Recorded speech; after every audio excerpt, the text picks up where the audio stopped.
2 weeks. Still manifesting the jury duty. Still have the paper. So I'm waiting for that to materialize. But I don't know if you remember the last video, but when I was in the car, I didn't have too much time to actually focus. I did want to dive into false confessions. I briefly mentioned a few topics on why people would admit to doing something they didn't, but let me give you an example. And I was in the middle while another couple of people were explaining the situation. 2 young females, I'm assuming juvenile age. Maybe they were older, but they looked juvenile. And they were discussing that marijuana was found on their boyfriend's house or somewhere with their boyfriend. So they admitted, no, that was hers, because they would get less time to save their boyfriend. So this one girl said, no, that's mine. Lied in order to defer the blame from one person they cared about to themselves. So to bear that burden. I mean, if that isn't love, I don't know what is. But there's a lot of reasons for deception. And there's so many reasons not to talk to the police, mainly because anything can and will be weaponized against you. Not used, weaponized. Specific phrases will be taken out of context. Even if you mentioned, oh yeah, nobody liked him. It's like, oh, you didn't like him? No, I didn't like him. It's like, oh, suspect admitted to not liking the person who ended up dead. It's like, and then you see these patterns where whether they say one thing or another, it is taken the worst possible route. So it's taken out of context. Sometimes it's misquoted, and then it's your word versus the police officer, and the police officer has a better paper trail. So therefore, oftentimes they win. Not always, but oftentimes they win with a better paper trail because it shows consistency. Consistency is only good if you hit the target the first time.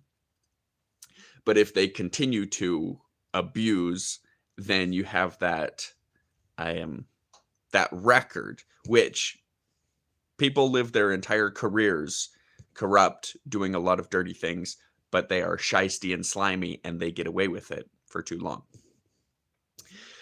And sometimes, and the trillion-dollar industry of interrogations, interviews, the environment, the police, not only the academy, the training, the uniforms, things are designed to attack your mind, to attack your spirits, to give you emotional whiplash and mental whiplash.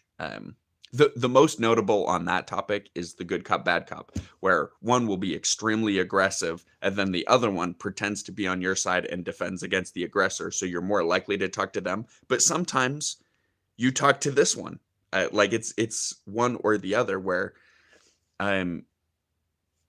the suspect or the person of interest talks to the more aggressive, sometimes because it's like, oh yeah, he said it bluntly, and I don't like this beating around the bush guy that tries to ameliorate everything. I've got harder skin than that, sort of speak. So I digress. Forgive me if the camera is skewed or wonky. Another trick of the trade would be an admission of guilt. And they weaponize that so much because once you have an admission of guilt, then people don't dig deeper. An admission of guilt could be as simple as, oh, this character in this grainy image that's just walking down the street, that's you, right? It's like, it could be. I mean, yeah. I've been there before. So then it's like, oh, he admitted to being at the scene of the crime. And then the video continues until the crime is committed. And then it's like, oh, he admitted he was this person. And then, so all these things are assumed, but he did not admit that. He admitted, oh, yeah, it could have been me. So he says, oh, that was me. So he rephrases it in his notepad and is weaponized against you, especially if you don't have an attorney. Because if you have an attorney, then it's two witnesses. It was like, no, he didn't say that. And your attorney will tell you to shut the hell up.